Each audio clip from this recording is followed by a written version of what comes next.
Hello, welcome to the Opinionistics. I'm your host, John Maloney. And then I'm the co-host, because, we all know what time it is for me. As for our guest, actually, introduce Jalandhara, India, I give you Ronnie Teja. Hey, welcome. How are you, bud? Going great. So, tell me what you do.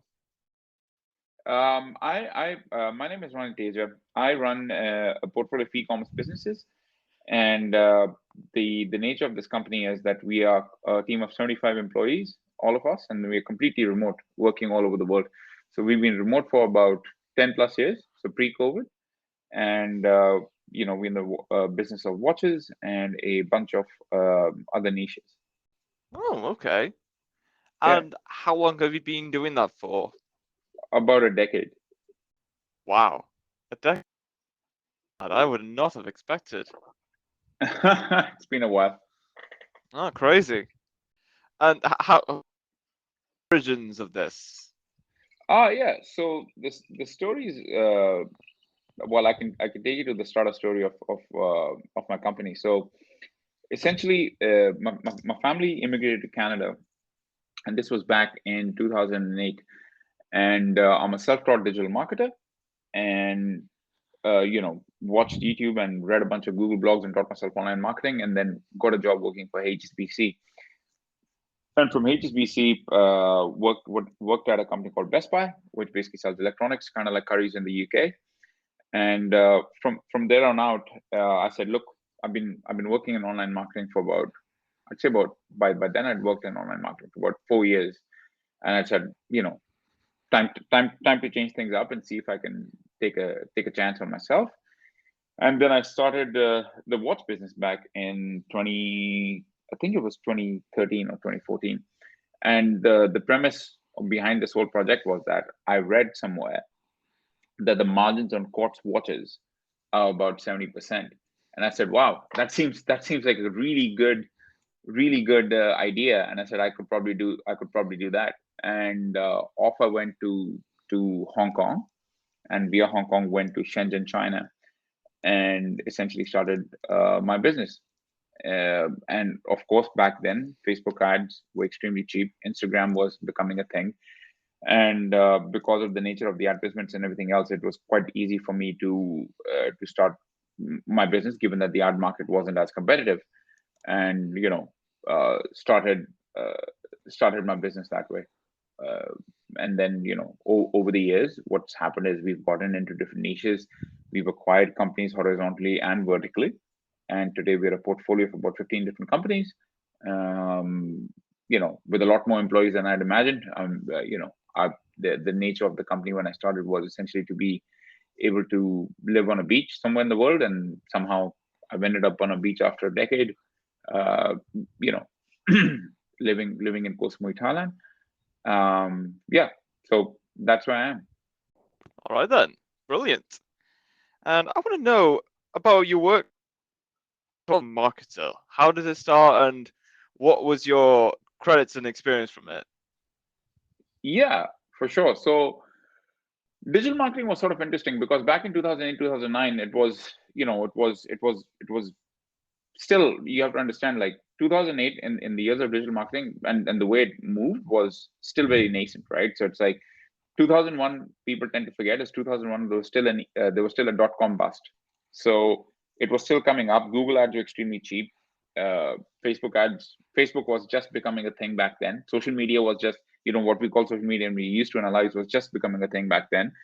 And so I got to make a lot of mistakes learning digital marketing, but on other people's money. So the way I usually look at it is, it's essentially me being able to make a any mistakes that I would make in my business today, but it was accelerated because my schedule was 8 a.m. to 8 p.m. 5 days a week, 6 days a week in some cases, and then just going in and trafficking campaigns. So I was a person working in the back end, either the ads accounts or the doing the media buys, etc. And I was able to throw out spit out these campaigns for different brands. So because Best Buy is such a big electronics retailer, I'll be working on campaigns for Sony, I'll be working on campaigns for Nikon, I'll be working on campaigns for HP, or Microsoft, and then being able to deploy these campaigns. So every day I'd get into the office at 8 a.m. and they'd say, okay, we've got a budget from these sub brands, and you need to traffic out these campaigns for only 3 days. So you need to do something for that. I said, oh, interesting. Okay.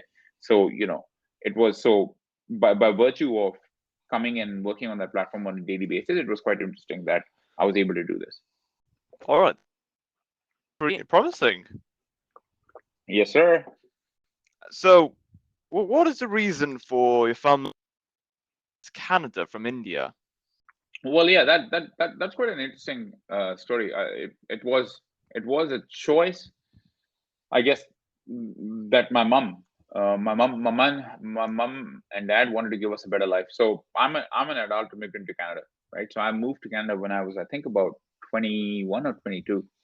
So if you've grown up in India, and I lived in the UK for a bit as well along the way, to do my masters, and then when you end up moving countries again. So I've lived in three different countries, let's say, in a period of like 3 years, and the thought behind it was to give us a better life, right?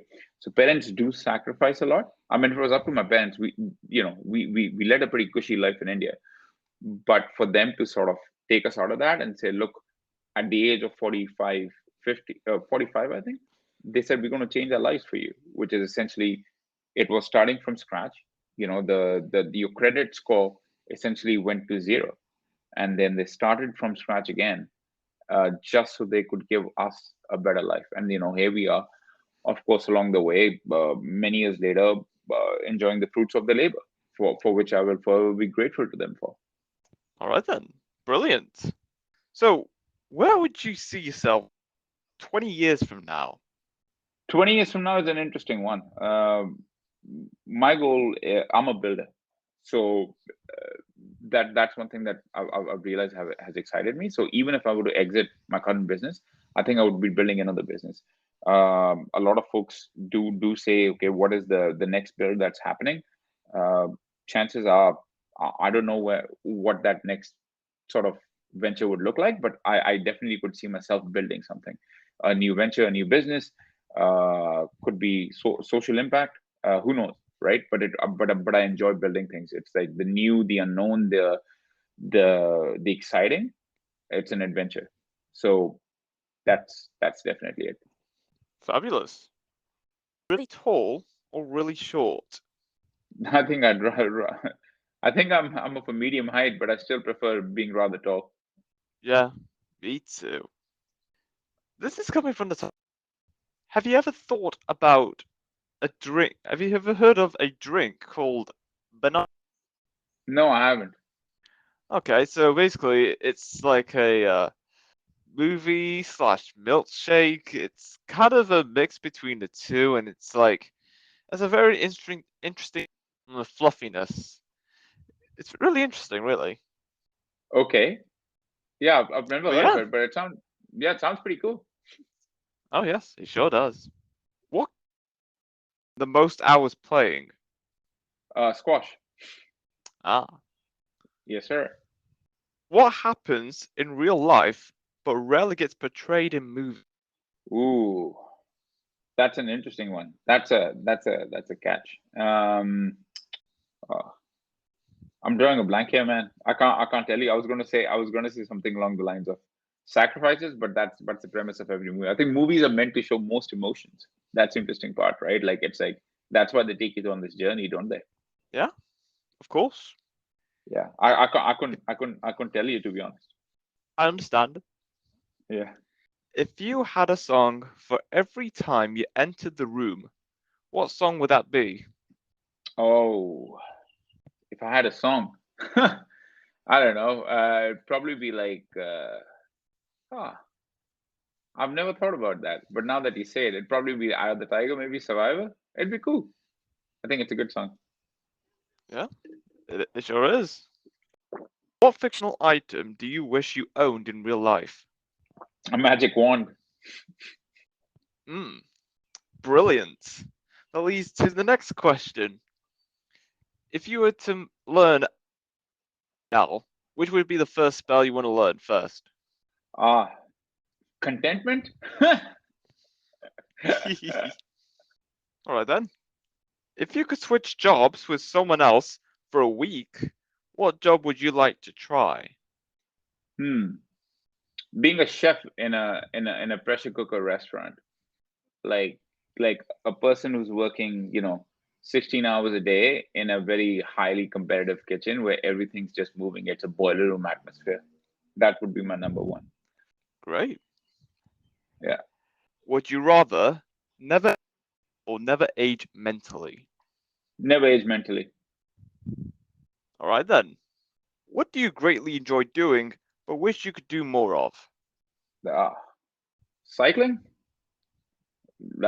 Yeah, I miss cycling. I like road biking a lot, but I haven't been going for the last couple of months. But yeah, I wish I had time for that. Yeah, me too. What believe someone hasn't made yet? Ooh, interesting. I won't be able to tell you. It'll come back to me in a bit. Probably. I would say probably an app to charge your phones wirelessly. I would say. Okay, sounds good. Yeah.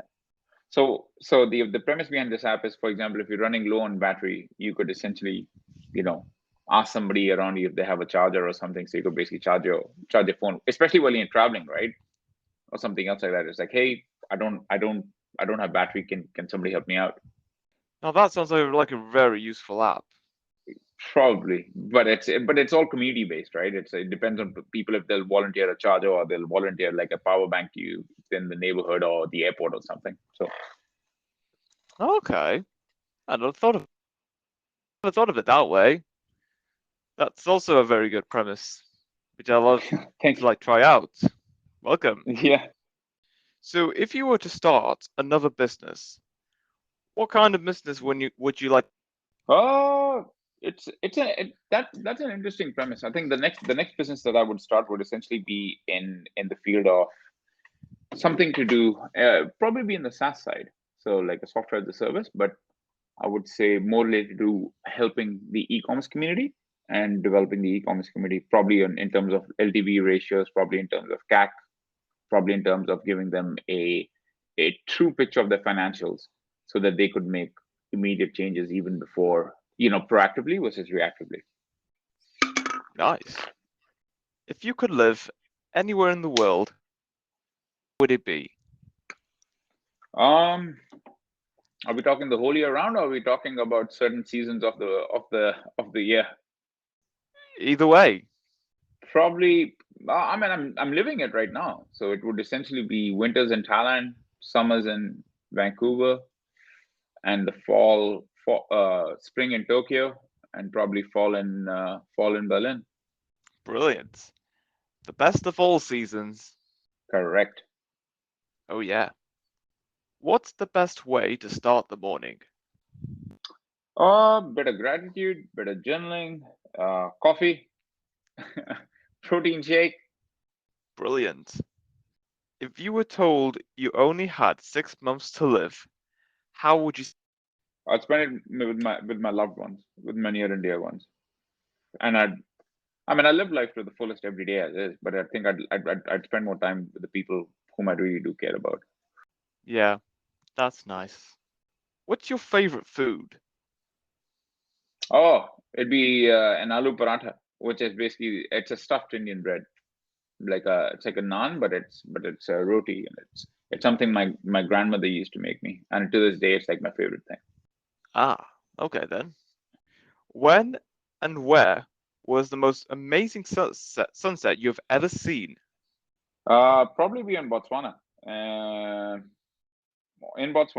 with a herd of giraffes crossing the sunset. It's beautiful. I thought I'd only seen it in documentaries, but apparently I saw it in real life. It was really nice. Sweet. Would you rather have extra fingers or extra toes? Oh, interesting. Extra toes. I'd be conscious about showing my fingers to everybody. Yeah, I can understand that. What was the stupidest joke you've ever heard? Uh, that's a hard one because everybody play. I've heard a lot of them. I can't recall at the top of my head right now. If you ask me, you're putting me on the spot on this one. Okay, I understand. There's Yes, sir. so many. Yeah, Yes. Dad jokes. Dad jokes are stupid. All the dad jokes that my dad used to play on me are definitely stupid, but they're of funny course at the they same are. time. Yeah. Okay, another one. Another one. Sure. How about sending mail to Bigfoot? Sending mail to Bigfoot, but it's like sending mail to Santa. Where does it end up? I've always wondered. In the North Pole? Would this end up in like the Great Bear Rainforest, somewhere around there? I've always wondered. Yeah, that's a fair question. Yes, it's a question that gets on remain E- a mystery. Correct. Well, if we find the answer, that'll be pretty. And it's still a mystery. That's yeah, it's quite a challenge. What is your favorite holiday tradition? Favorite holiday tradition: sitting with the family, spending time with the family, like idling around or even like working, but just being around the people that I love. Yeah, absolutely. What item has drastically life? Whew, the gym. The gym always has improved my life day in and day out. Like it's every morning hitting the gym or like the cycle that I talked about, the push bike. I think those are the two things that definitely help me out. Keep me sane. Okay. Yeah, I'd certainly say the gym. I only walk Yeah, out a. It's the best way to save money. You don't have to yeah, pay for for sure. membership. Correct. Yeah. What product would you seriously stockpile if you found out they weren't going to sell it anymore? Twinkies. Definitely get some Twinkies, man. Oh They're somewhere yes. out there. I don't know where they are, but they're there. Oh yes, they sure are. I've always wanted to try a Twinkie. Yeah, it's I bet that. it's correct. It's like the popular myth. Whatever happens, the world may end, but the Twinkies will survive. Oh yeah. What is your biggest pet peeve? People who lie, disingenuous. Yeah, I would say disingenuity. If people are disingenuous, it just gets on my nerves. Yeah, yeah, I feel you. That as well as making up their minds. Like, I want to do this. I want to do that. I don't know. I don't know what to say. You make up your mind already. You know? Yeah, I can. If you go to a dinner and then there's like 16 people sitting around you and you're like, hey man, what do you want to order? It's like, oh, I don't know. The mac and cheese looks good, but there's also this. And it's like, man, just make up your mind. Like you're holding everybody up in the line. Yeah, completely agree. Completely agree. Yes. It's like, I just want to Absolute eat. waste of time. Correct. I'm just here to eat. Please let me Yes. Just move on with our lives. eat. If life is a game, like some people say, what are some of the rules to play this game? Oh, it's interesting. Play it with honesty, play it with integrity, play it, play it with good sportsmanship. Uh, and the end goal isn't it's not instant gratification. The end goal takes, unlike, and this is something that I wanted to say about the movies. What they don't show in the movies, and they give you immediately is instant gratification, right? What might take you Yeah, 10 years is shown to you within 5 minutes, and people expect, if you want a six pack, it'll happen within, you know one movie or 2 hours, but it doesn't happen like that. So same in terms of building a business, same in terms of life. Good things will come to those who wait, of course, but it also takes about a decade or two of it to of work in progress, and yeah, that's what the rule of life is. Yes. yeah. That's all. It's all sounds very logical. Would you ever try space tourism? Yeah, for sure. Why not? The final frontier. Yes, my favorite. Would you rather not be able to open any closed doors or not be able to close any open? I think I'd be able to. I'd love to open closed doors. That's a life. That's my life. I look for solutions on a daily basis. So I love opening closed doors. Okay, yeah, absolutely. What music do you put on when you want to get pumped? Like What seriously. music they put? Oh, I don't know. BBC Radio One with Pete Tong. Any of the Okay. Pete Tong, yeah, any of the Pete Tong stuff is pretty good. I don't know if he's still doing it, but I usually listen to the older stuff. Carl Cox, pretty good. Any of his stuff with Daft Punk, like he's got a bunch of stuff on there. But yeah, uh, Hmm, definitely something to work. If I would ever work out or work in general, there'd be Pete Tong in the background. Yeah, sweet. If your life was a meal, what would it be? it'd be a buffet. There'd be a little taste of everything in life. All right then. If someone But wrote a yeah, book about you, I'm a buffet guy. Sorry. I said I'm a buffet guy. I like a little bit of everything. Like life is a little taste of everything that around you as you go along. yeah, I agree. If someone wrote a book about you, what do you think its title would be? Uh, I'd probably say the man who never gave in.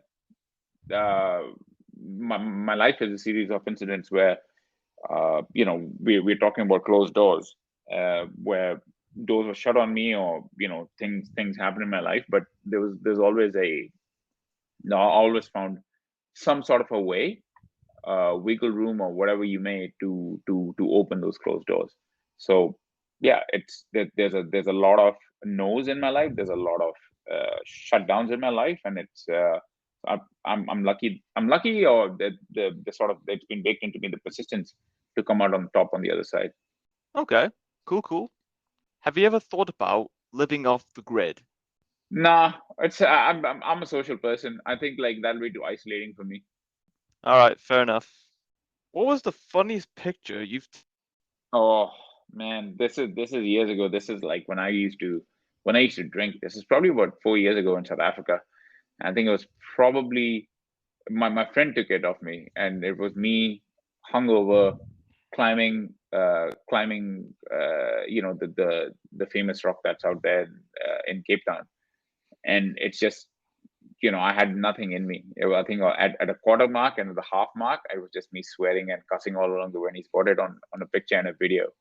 And it's just like, now that I look back at it, because back then I was about 30 kilos heavier as well. So it's a funny one to look at it, and remember those memories. It's the story behind the picture. I think that's more funny. Oh, okay, cool, cool. All right, so besides traveling between Berlin, Bangkok, Melbourne, Tokyo, and wherever you feel like living at certain times of the year, is there any other places around the world do you like travel to on some occasions? Yeah, for sure. I mean, look, before pre-COVID, I have a good friend of mine who lives in Vancouver, and me and him, we would basically make a plan to meet up at certain places around the world, and and go explore the person. So I've lived in Budapest, Cape Town I loved actually. Budapest also, like every place that I've loved, I've been lucky enough to like have that. Lived in Ho Chi Minh, uh, you know, Chiang Mai. There's a few, like every place that I've lived has been a phenomenal experience. So I would never ever say like that any of the places I've lived in are not good places. But I would say I've traveled over 50, 60 countries. I've lost count. I'm sorry, but each country has been phenomenal. Fabulous. And that is all we have for this episode. It's great having you here, Ronnie, talking about your works in space. And well, I well, that's a lot of things to comprehend. It's a lot of things you've done. It's been incredible discussing. I appreciate that. Yeah, I think travel opens up the mind, and so hence I really enjoy that facet of being able to, like, whenever I'm stuck at work, or if I need inspiration, it's a way of changing environment. And every time I change my environment, it's led me to look at things a bit different. I think every time I get bored and I get stuck or stagnant, I think a week's worth of travel, or a month's worth of travel in a different location does help with ideating things in a new way, giving it a different perspective. All right, yeah, me too. And until next time, stay opinionated.